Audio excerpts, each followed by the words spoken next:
আসসালামু আলাইকুম, সবাইকে স্বাগত জানাচ্ছি বিডিভিউজে। আপনাদের সঙ্গে আছি আমি শরফি দিবা। পাকিস্তান, সৌদি আরব, তুরস্কের সম্ভাব্য ত্রিপক্ষীয় প্রতিরক্ষা চুক্তি মধ্যপ্রাচ্য ও দক্ষিণ এশিয়ার ভূরাজনৈতিক বাস্তবতায় একটি অত্যন্ত তাৎপর্যপূর্ণ ইঙ্গিত বহন করছে। প্রায় এক দশক ধরে মুসলিম বিশ্ব রাজনৈতিক বিভাজন, আঞ্চলিক সংঘাত, পরাশক্তির হস্তক্ষেপ এবং নিরাপত্তাহীনতার মধ্য দিয়ে যাচ্ছে। সিরিয়া যুদ্ধ, ইয়েমেন সংকট, গাজায় চলমান রক্তক্ষয়ী আগ্রাসন, ইরান ইসরায়েল উত্তেজনা, রাশিয়া ইউক্রেন যুদ্ধের পরিণতিতে বৈশ্বিক শক্তির ভারসাম্য পরিবর্তন, সব মিলিয়ে মুসলিম প্রধান দেশগুলো নতুন করে নিজেদের নিরাপত্তা ও কৌশলগত অবস্থান পুনর্বিবেচনা করতে বাধ্য হয়েছে। এই প্রেক্ষাপটেই পাকিস্তান, সৌদি আরব ও তুরস্কের মধ্যে একটি যৌথ প্রতিরক্ষা কাঠামো গঠনের আলোচনা নতুন মাত্রা পাচ্ছে। আরও বিস্তারিত থাকছে ওয়াহিদ ফারুকীর প্রতিবেদনে।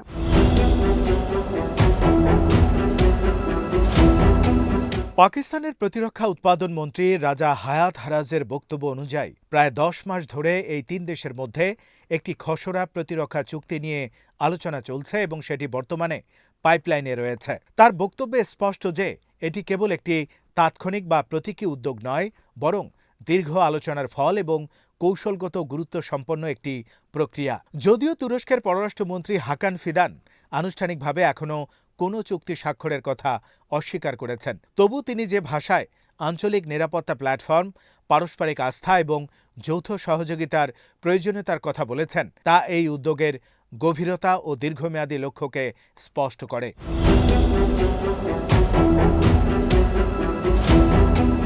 এই সম্ভাব্য প্রতিরক্ষা চুক্তিকে বুঝতে হলে প্রথমেই পাকিস্তান, সৌদি আরব ও তুরস্ক এই তিন দেশের পৃথক কৌশলগত অবস্থান ও নিরাপত্তা উদ্বেগ বিশ্লেষণ করা জরুরি। পাকিস্তান দক্ষিণ এশিয়ার একটি পারমাণবিক শক্তিধর দেশ, যার প্রধান নিরাপত্তা উদ্বেগ ভারতের সঙ্গে দীর্ঘদিনের শত্রুতা, কাশ্মীর সংকট, সীমান্ত উত্তেজনা এবং অভ্যন্তরীণ সন্ত্রাসবাদ। সাম্প্রতিক বছরগুলোতে পাকিস্তান অর্থনৈতিক সংকট, রাজনৈতিক অস্থিরতা এবং পশ্চিমা শক্তি চাপের মধ্যেও পড়ে গেছে।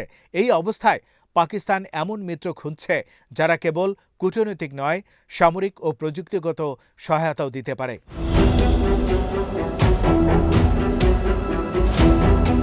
অন্যদিকে সৌদি আরব মধ্যপ্রাচ্যের সবচেয়ে প্রভাবশালী দেশগুলোর একটি হলেও সামরিক দিক থেকে দীর্ঘদিন ধরেই যুক্তরাষ্ট্র ও পশ্চিমা শক্তির উপর নির্ভরশীল। ইয়েমেন যুদ্ধ সৌদি আরবকে দেখিয়েছে যে কেবল অর্থ ও আধুনিক অস্ত্র থাকলেই নিরাপত্তা নিশ্চিত হয় না, প্রয়োজন নিজস্ব কৌশলগত গভীরতা এবং আঞ্চলিক নির্ভরযোগ্য মিত্র। একই সঙ্গে ইরানের সঙ্গে দীর্ঘদিনের প্রতিদ্বন্দ্বিতা, গাজা যুদ্ধের পর ইসরায়েল প্রশ্নে মুসলিম জনমতের চাপ এবং যুক্তরাষ্ট্রের নীতির অনিশ্চয়তা সৌদি নেতৃত্বকে নতুন বিকল্প ভাবতে বাধ্য করেছে।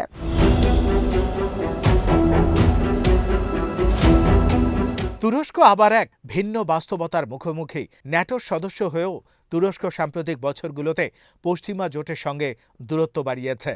সিরিয়া, লিবিয়া, কুর্দি প্রশ্ন, রাশিয়ার সঙ্গে সম্পর্ক, S-400 ক্ষেপণাস্ত্র কেনা, সব মিলিয়ে তুরস্ক নিজেকে একটি স্বাধীন আঞ্চলিক শক্তি হিসেবে প্রতিষ্ঠা করতে চায়। প্রতিরক্ষা শিল্পে তুরস্কের উল্লেখযোগ্য অগ্রগতি, বিশেষ করে ড্রোন প্রযুক্তি, সামরিক যান ও নৌযানে স্বনির্ভরতা, তাকে মুসলিম বিশ্বের জন্য একটি সম্ভাব্য সামরিক প্রযুক্তি সরবরাহকারী এবং অংশীদার হিসেবে তুলে ধরছে।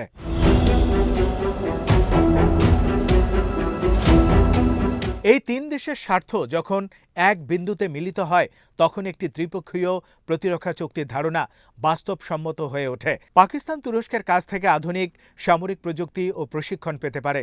সৌদি আরব অর্থনৈতিক ও আর্থিক সক্ষমতা দিয়ে যৌথ প্রকল্পে বিনিয়োগ করতে পারে, আর তুরস্ক তার প্রতিরক্ষা শিল্পের বাজার ও রাজনৈতিক প্রভাব বিস্তার করতে পারে। একই সঙ্গে সৌদি আরব পাকিস্তানের পারমাণবিক সক্ষমতা থেকে একটি পরোক্ষ কৌশলগত নিশ্চয়তা পেতে পারে, যদিও এটি আনুষ্ঠানিকভাবে কখনোই স্বীকার করা হয় না।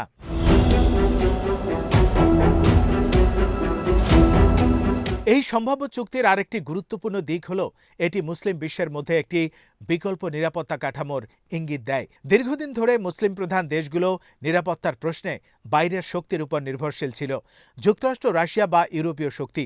এর ফলে অঞ্চলভিত্তিক সমস্যা সমাধানের বদলে অনেক সময় সংঘাত আরও জটিল হয়েছে।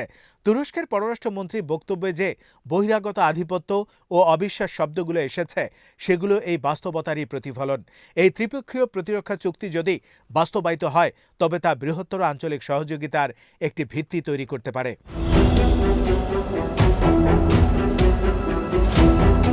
তবে এই উদ্যোগের সামনে বড় চ্যালেঞ্জও রয়েছে। প্রথমত, এই তিন দেশের মধ্যে রাজনৈতিক ও কৌশলগত অগ্রাধিকারের পার্থক্য।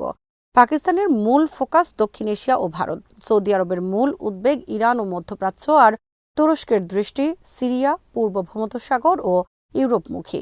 এই ভিন্ন ভিন্ন অগ্রাধিকারকে একটি যৌথ প্রতিরক্ষা কাঠামোর মধ্যে সমন্বয় করা সহজ নয়। দ্বিতীয়ত, যুক্তরাষ্ট্র ও পশ্চিমা শক্তির প্রতিক্রিয়া একটি বড় প্রশ্ন। সৌদি আরব ও তুরস্ক উভয়ই দীর্ঘদিন পশ্চিমা সামরিক ব্যবস্থার সঙ্গে যুক্ত। পাকিস্তানও বিভিন্ন সময় যুক্তরাষ্ট্রের সঙ্গে ঘনিষ্ঠ নিরাপত্তা সহযোগিতা করেছে। একটি স্বতন্ত্র মুসলিম নেতৃত্বাধীন প্রতিরক্ষা জোট পশ্চিমা কৌশলগত স্বার্থের সঙ্গে সংঘর্ষে যেতে পারে, বিশেষ করে যদি এটি অস্ত্র কেনা, প্রযুক্তি স্থানান্তর বা সামরিক সমন্বয়ের ক্ষেত্রে পশ্চিমা নির্ভরতা কমিয়ে আনে।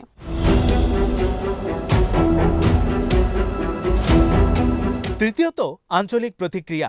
ইরান এই উদ্যোগকে কিভাবে দেখবে সেটাও গুরুত্বপূর্ণ। সৌদি আরব ও ইরানের সাম্প্রতিক সম্পর্ক উন্নয়ন সত্ত্বেও পারস্পরিক অবিশ্বাস পুরোপুরি কাটেনি। পাকিস্তান ইরানের সঙ্গে সীমান্ত ভাগ করে নেয় এবং তুরস্ক ও ইরানের সঙ্গে কৌশলগত সম্পর্ক বজায় রাখে। তাই এই ত্রিপক্ষীয় চুক্তি যেন কোনোভাবেই ইরান বিরোধী সামরিক জোট হিসেবে উপস্থাপিত না হয়, সেটি নিশ্চিতভাবে করা হবে একটি বড় কূটনৈতিক চ্যালেঞ্জ।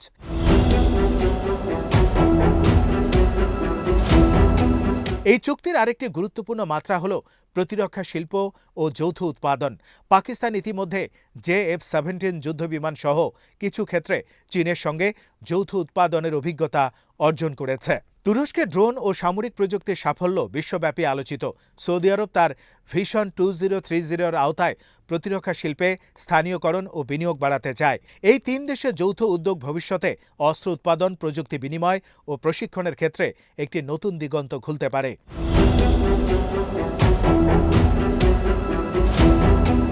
সবশেষে এই সম্ভাব্য প্রতিরক্ষা চুক্তিকে শুধু একটি সামরিক জোট হিসেবে দেখা যথেষ্ট নয়।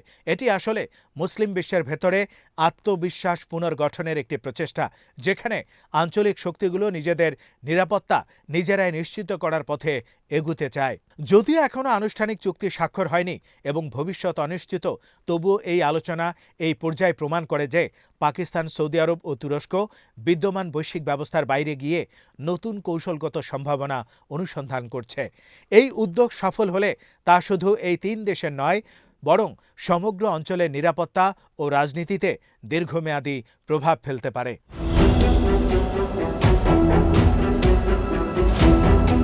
আজ এখানেই শেষ করছি। সবাই ভালো থাকুন, সুস্থ থাকুন আর দেখতে থাকুন বিডি ভিউজ। চ্যানেলটি ভালো লাগলে সাবস্ক্রাইব করুন। সংযুক্ত থাকুন আমাদের ফেসবুক পেজে। আল্লাহ হাফেজ।